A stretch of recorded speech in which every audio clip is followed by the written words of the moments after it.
Buenas tardes, congresista Alejandra Aramayo, congresista Lucio Rojas, congresista Alberto Quintanilla, señor rector de la Universidad Porfirio Enríquez, señor vicerrector Wenceslao Medina, señora Judy Yucra, de la Oficina de Imagen de la Universidad. El queridísimo Julio Cortázar, autor de Rayuela, libro memorable, tiene un libro que es más bien una parábola. En este libro, en este cuento, nos habla de cómo uno de los graves momentos que tiene el siglo XX y el siglo XXI es la proliferación de los libros, ¿no? Comienzan a publicarse libros y se hacen bibliotecas en los agujeros más recónditos de la tierra, sobre los océanos, en el cauce de los ríos. Es decir, es una cosa espantosa cómo están los libros en todo sitio. Pero como respuesta a esta parábola, tendríamos que decir que hay libros que se quedan y hay libros que se van. Y este libro es un libro que se va a quedar, es un libro que va a marcar un hito en la historia social de los pueblos de Occidente, al menos. El otoño del docente universitario, cuyo autor es Benjamin Ginsberg, que nació en Buckingham, Alemania, el 1 de abril de 1947, es decir, tiene exactamente mi edad, aunque la foto es de un muchacho de unos 45 años. Ha publicado libros como El otoño del docente universitario, Gobierno presidencial, Política por otros medios, El valor de la violencia y cómo los judíos derrotaron a Hitler. Es decir, es un escritor político. Manuel Burga nos dice que es un politólogo y que es un especialista en la crítica a la manera de Chomsky. Entonces, cuestiona las raíces mismas de la sociedad. Habla del docente, habla de la universidad, pero también habla de los administradores. Y yo diría que acusa y señala con el índice a esa atroz costra burocrática que se ha apoderado de la universidad. El doctor Lucio Ávila nos ha explicado cómo son las fuentes, cómo es la fuente norteamericana, cómo esto se produce en la Universidad Americana, pero ineludiblemente esto proyecta su luz hacia las universidades de América Latina, su luz y su sombra. Por eso el doctor Burga recomienda el libro, lo prologa, ¿no?, y lo autentica para nuestra realidad. Y de igual manera el doctor Porfirio Enríquez, que nos lleva a la ley y que a través de ello podemos retrotraer que ya en 1984, ¿no?, el estamento administrativo se quería considerar parte de la universidad. Desde ese momento vemos que la universidad está amenazada en sus objetivos, que son la investigación y la creación. Nos olvidamos siempre que uno de los objetivos de la universidad es la creación y la creatividad. Es de las universidades donde a través de la física, la química, la economía, las artes, ¿no?, la universidad debe de postular nuevas formas de pensamiento, de acción y de vida, porque la universidad está necesariamente ligada a la vida. Este libro, El otoño del docente, es un ensayo. Es un ensayo porque ensaya una idea, ¿no? Ensaya la idea, la señala, cuestiona a la universidad y dice: este es el problema. No tiene bibliografía, no tiene por qué tenerla. Los ensayos no tienen bibliografía. Entonces, ¿es un libro académico? Sí, es un libro académico. Nos hemos acostumbrado a los libros académicos que traen un metalenguaje, un lenguaje críptico que debe ser comprendido por una secta de profesores. Este libro no está dentro de esos libros crípticos, es un libro abierto, es un libro para las grandes mayorías. Es un libro que tiene 7 capítulos. Voy a leer los títulos de los 7 capítulos para que ustedes puedan orientarse y podamos pensar en voz alta y en conjunto de qué trata el libro. La expansión de la administración. El segundo capítulo, lo que los administradores hacen.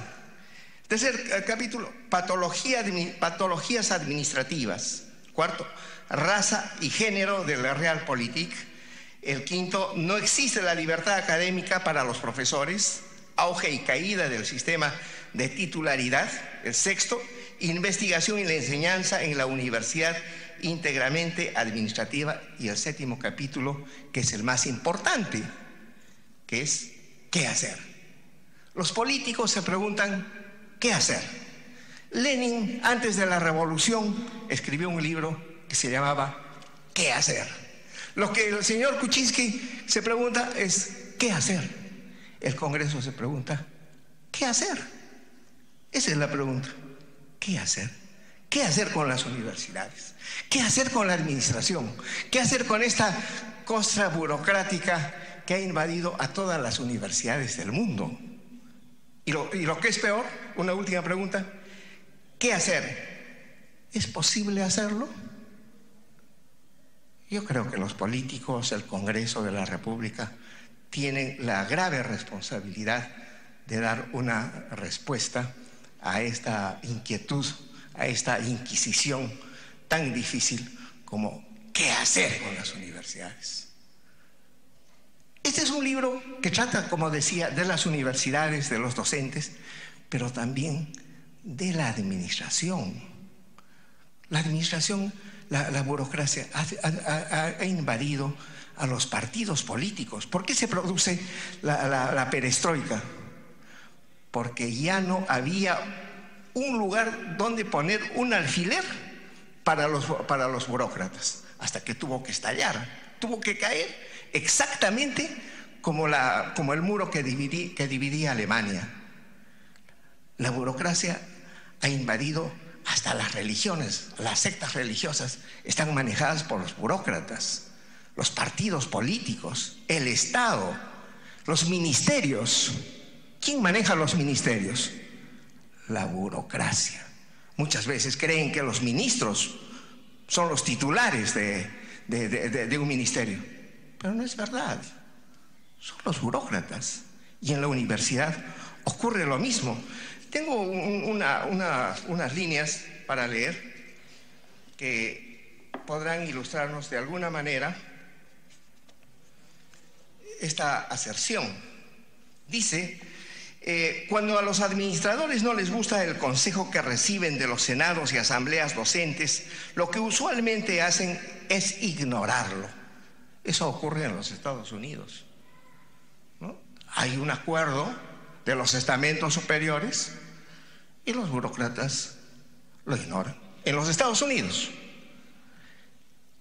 En el Perú, ¿cómo se podría traducir esto mismo? Dice: cuando a los administradores no les gusta el consejo que reciben de los senados y asambleas docentes, es decir, lo que usualmente hacen es ignorarlo. Muchas veces el rector, los vicerrectores ordenan una cosa, los consejos universitarios ordenan una cosa, los burócratas burlan esas disposiciones. Esa es la verdad. Y la reforma universitaria no es capaz, no ha sido capacitada, humanamente no ha sido capacitada para poder tomar los cambios necesarios. ¿Cuál es lo más importante de este libro? Esa es una pregunta interesante. En primer lugar, poner en evidencia. Esto se sabía, se conocía en los pasillos de las universidades hace 60 años. Hace 60 años que conocíamos esto. Pero se decía a sotto voce lo que ahora se publica en una linda impresión. Este libro tiene una hermosa impresión. Es uno de los libros que gráficamente mejor han sido impresos por la universidad, que dicho sea de paso, tiene una abundante bibliografía publicada. Son 601 libros que se publicaron en el periodo del doctor Lucio Ávila y algunos en el periodo del doctor Porfirio Enríquez. Entonces, en este libro, que tiene una excelente publicación, vemos que lo más importante es que en este libro se evidencia. Esto ya no es un comentario de los conventillos, de los cafés, de las cantinillas.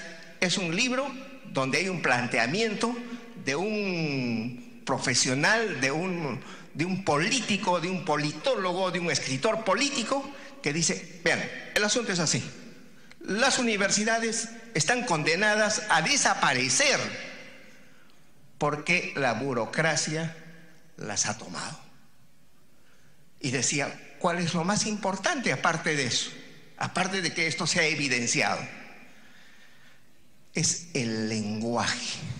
Es un lenguaje simple, es un lenguaje sencillo, y algunos términos que evidentemente, de ser subterráneos, de ser términos underwood, tendrán que entrar en el debate. Por ejemplo, patologías administrativas. ¿Qué quiere decir? La universidad está enferma. Se necesita un médico urgente, se necesita un neurólogo, un cardiólogo, se necesita un patólogo. La universidad está enferma. Eso es lo que está diciendo. Y el rector de nuestra universidad, disculpen ustedes que me considere parte de la Universidad Nacional del Altiplano, enseñado 13, 14 años, me han publicado 2 libros, siempre estoy en la universidad, me identifico con la universidad y digo, nuestra universidad ha tenido y tiene el coraje, tiene la valentía de hacer evidente que la universidad peruana y la universidad latinoamericana y la universidad del mundo está enferma. Patologías administrativas, sabotaje administrativo. ¿Existe sabotaje administrativo? ¿Cuántas veces vemos el sabotaje? El sabotaje de los administradores. El desgano administrativo. ¿Por qué las universidades no avanzan? Esas pobres universidades de Huacho, Huaral, Tacna, que no pueden cambiar sus currículos de estudios, los planes de estudios. Derroche administrativo. No hay regulación en la administración. Corrupción en la administración. El hurto administrativo. Negocios con información privilegiada. Plagios y fraude académico. Hemos visto que en la Universidad de Lima, el año pasado se ha descubierto un plagio semejante. Y el plagio no es un delito penalmente sancionado como debería ser. Muchas veces a un ladrón de bicicletas, para usar el título de una película italiana, o el ladrón de un celular, está en la cárcel. Pero el ladrón de ideas, de noches de trabajo, de investigación, del sacrificio de los padres, no está preso. Y eso hay en los Estados Unidos, pero también hay en el Perú. Entonces este es un lenguaje que yo creo que va a permitir una discusión, porque cuando no hay un lenguaje no podemos discutir de nada. El lenguaje es el vehículo más extraordinario, es el instrumento más importante que ha inventado el ser humano. Los grandes pueblos tienen un gran lenguaje. Los pueblos pequeños no se comunican entre sí. Entonces, como no se comunican, se pelean, se agarran a palazos. Términos, este término a mí me gustó muchísimo. El proletariado oficinista en expansión. Proletariado oficinista en expansión. Sí, pues, son proletarios, son oficinistas proletarios. Es una reconceptualización de la palabra proletario que definía Marx. Entonces nosotros siempre hemos estado pensando que los proletarios son aquellos que van a echar pala, ¿no? Que van a la imprenta, los proletarios de manuales. Esto es una innovación extraordinaria, ¿no? Que son los proletarios oficinistas en expansión. Los decanillos, ¿no? Hablamos en las catacumbas de las universidades, los decanillos. Pero aquí hay un politólogo americano que habla de los decanillos. O sea, es la degradación total de la autoridad universitaria legítima. Porque un decano se supone que es el representante de una carrera, de una escuela. Un decano es la universidad.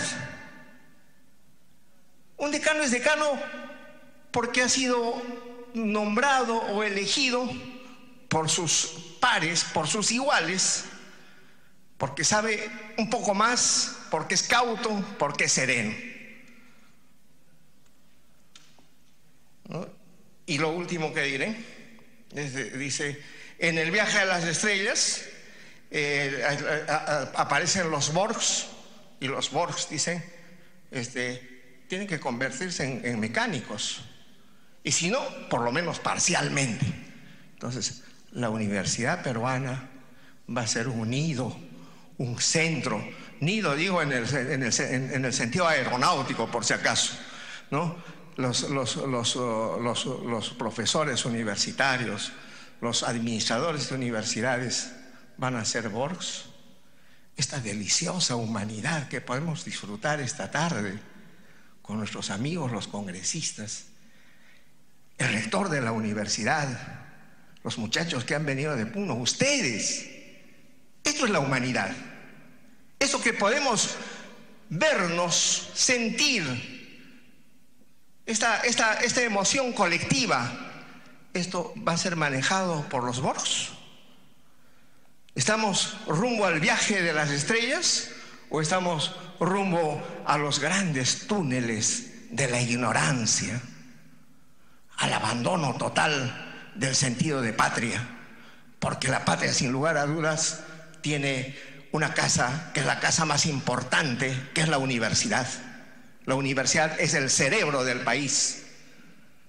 En la universidad es donde se forman los jóvenes. Los niños quieren ir a la universidad. Los padres que tienen a sus hijos se sienten felices que los muchachos estén en la universidad, o se sienten muy tristes, acongojados, frustrados cuando no pueden hacerlo. Por eso, señor rector, este es un libro histórico. Este es un libro importante. Este libro va a marcar un nuevo destino. Este libro es una alerta, es una sirena, es la sirena del policía que nos avisa que más adelante hay peligro. La universidad debe pasar de la educación a la cultura, y creo que la Universidad de Puno lo está haciendo. Me siento orgulloso de pertenecer, aunque sea ad honorem, a la Universidad Nacional del Altiplano. Muchas gracias.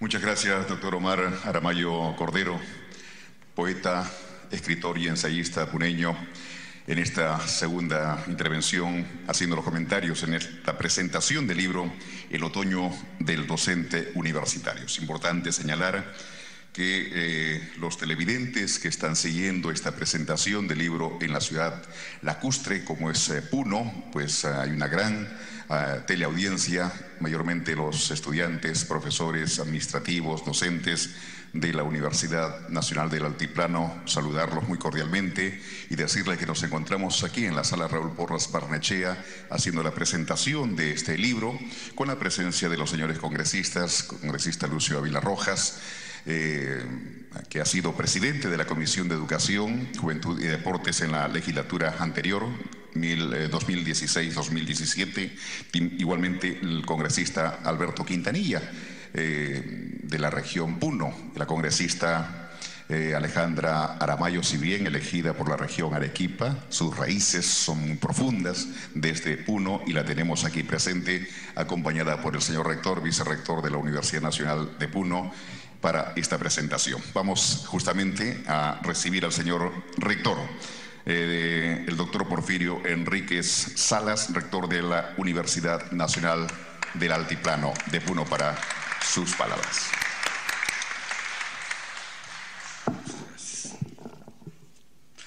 Muy buenas tardes con todos. Un cordial saludo a los congresistas, al doctor Lucio Ávila, al ingeniero Alberto Quintanilla, a la congresista Alejandra Aramayo, que nos acompaña. De igual forma, a nuestro vicerrector de investigación, al doctor Wenceslao Espinosa, Perón Medina Espinosa, al doctor Omar Aramayo, también a nuestra jefa de imagen institucional, la doctora Yudi Yucra. Y por supuesto, un cordial agradecimiento a ustedes que nos acompañan en este importante acto académico, que lo hemos querido hacer acá en el Congreso por cuestiones obvias. Hay temas aún de nuestra ley universitaria que tienen que ser repensadas, que tienen que ser seguramente analizadas más a profundidad. Bueno, la primera pregunta seguramente que todo el mundo se hace es: ¿y qué tiene que ver un libro editado para la realidad norteamericana, ¿no?, editado por Oxford University, con nuestras universidades? Bueno, el tema aquí surge cuando precisamente nosotros, las universidades públicas, tuvimos sendas reuniones con el Consejo Nacional de Educación. Y el Consejo Nacional de Educación precisamente tiene el propósito de asesorar a la parte educativa de nuestro país para tomar algunas decisiones respecto a los temas educativos tanto del nivel primario, secundario y superior. Entonces, en una de estas reuniones en el cual participamos nosotros como parte de las universidades públicas, vino la idea de conversar este tema del artículo 132, donde se decía que la gestión administrativa de las universidades se hace por el personal administrativo. Y obviamente la ley está puesta, seguramente hay que cumplirla, pero obviamente hay que hacer algún debate sobre este tema. Y en esa oportunidad, por encargo del Consejo Nacional de Educación, se puso el libro en inglés y bueno, manifestaron a ver quién se animaba a asumir la traducción de este texto y publicarlo, porque tenía que ver con un tema profundamente universitario y fundamentalmente con el aspecto administrativo, por el cual la ley estaba ya implicada en el tema de transferir toda la gestión administrativa a los administradores de nuestras universidades. Bueno, en ese momento, con el vicerrector de investigación, con el doctor Wenceslao Medina, asumimos el reto y dijimos, bueno, si este texto va a corroborar, va a apoyar a reflexionar mejor el tema de esta transferencia de nuestras universidades en la parte administrativa de nuestras universidades hacia los administrativos, bueno, muy bien, asumamos el reto y pongamos en el escenario el debate que está surgiendo precisamente en las universidades norteamericanas. Entonces, esta es la motivación que nos ha llevado a traducir y publicar este libro, obviamente, con el debido permiso del autor, el doctor Benjamin Ginberg, que justamente autorizó a nuestra universidad para que hiciera la publicación y la traducción correspondiente. Realmente para nosotros un alto honor, porque muchas veces hay bastante reserva en querer autorizar la publicación de este tipo de libros, y mucho menos pues a una universidad de provincias. Pero creo que nos hemos puesto a la altura de las circunstancias para cumplir con un trabajo de alta calidad, básicamente en la traducción y por supuesto en la presentación del libro, y obviamente en este momento que nos toca presentar ante ustedes. Y agradezco en primer lugar al congresista, al doctor Lucio Ávila, de igual forma a Omar Aramayo, un gran amigo, profesor de nuestra, digamos, ex profesor de nuestra universidad, y que siempre él está acompañándonos en este tipo de acontecimientos. Sus comentarios, bueno, nos parecen muy acertados, y nosotros precisaremos algunos aspectos que seguramente han quedado un poco como preocupación de ustedes. Bueno, entonces la motivación de la publicación del texto es ese, y obviamente nosotros les hacemos llegar el saludo del autor. Él, bueno, está en su universidad en Johns Hopkins, lamentablemente imposible de que él venga, pero tenemos la autorización de él para primero agradecer vuestra participación y segundo, pues invitarlos a leer este libro en perspectiva de un poco ver nuestros temas universitarios acá en nuestro país, ya sea en el sistema de universidades públicas o privadas. Entonces yo creo que acá hay un tema muy importante, el contexto sociocultural que vivimos dentro de lo que se llama la implementación de la Ley Universitaria 3220, y muchas universidades públicas, como ustedes conocen, y nuestra universidad hemos asumido firmemente el hecho de implementar la ley universitaria. Estamos totalmente de acuerdo con la reforma universitaria. Obviamente acá hay algunos temas que hay que seguir discutiendo en la suerte de nuestras universidades públicas. Estamos totalmente de acuerdo que el estado de financiamiento obviamente no será el suficiente ni el necesario aún, pero hay una intención de querer atender a las universidades públicas, fundamentalmente en lo que se llama investigación, en la parte de los docentes. Esperamos que esto sea un proceso que vaya de menos a más, porque es la expectativa que se tiene en las universidades. Pero también nos preocupa que justamente estos cambios que se vienen proponiendo respecto a la parte administrativa de las universidades pueda llevar también a algunos problemas, como que de hecho ya se está dando en nuestra universidad, en algunas universidades que han hecho la transferencia ya del total de los cargos hacia los administrativos. Hay algún ejemplo por ahí, no voy a referir, pero esta es una preocupación. En mi universidad también es una preocupación decir, señor, bueno, ¿cuál va a ser la suerte de la universidad cuando se transfiera totalmente la parte administrativa justamente a los administradores de nuestra universidad? Entonces es en este contexto que nosotros también ubicamos a este texto para poder, digamos, considerar el tema de esta incertidumbre, vamos a decir así, incertidumbre que se produce justamente en ese cambio de conducción, digamos, de la universidad, aunque el rector, los vicerrectores, los decanos y las autoridades de las facultades sigan siendo docentes. También quisiéramos hacer notar que el gran conflicto que muestra el autor en su texto es este tránsito que se viene dando en las universidades norteamericanas, que antes estaban justamente administradas por docentes administradores, que le llama él. Es decir, los docentes de las universidades, así como nuestras universidades, cumplían el rol de asumir la tarea administrativa. Y obviamente Ginsberg hace vamos a decir, un subrayado y remarca, dice pues que estos docentes administradores han permitido la construcción de grandes universidades de renombre mundial, pero precisamente en un tema que es básico y consustancial a las universidades, la investigación. Entonces él manifiesta que este es el aporte que han dado los docentes administradores a las universidades. Entonces el hecho de generar universidades de renombre mundial sustentada en dos elementos básicos: primero, la investigación, y la parte académica como el elemento fundamental. Entonces, cuando entran los administradores de profesión, Ginsberg manifiesta que cambia esta visión. O sea, para los administradores de profesión, porque justamente los que son convocados para administrar las universidades norteamericanas son los administradores de profesión. Entonces, él manifiesta que esta visión de darle importancia suprema, reorientar los fondos hacia lo que es investigación y la parte académica, cambia sustancialmente cuando entran los administradores de profesión. Entonces la visión va cambiando, el propósito de la universidad se va desvirtuando. Entonces no les interesa mucho el propósito fundamental de la universidad, sino él manifiesta que se relacionan con temas bastante superfluos, como, vamos a decir así, las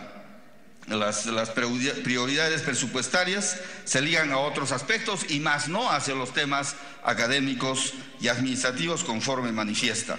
Entonces ahí vamos a ver que hay algunos hechos que nos van indicando que, si bien es cierto el tema administrativo es importante en nuestras universidades, lo que le preocupa al autor, así como literalmente dice, es la reorientación que le dan los administradores de profesión a la concepción misma de universidad.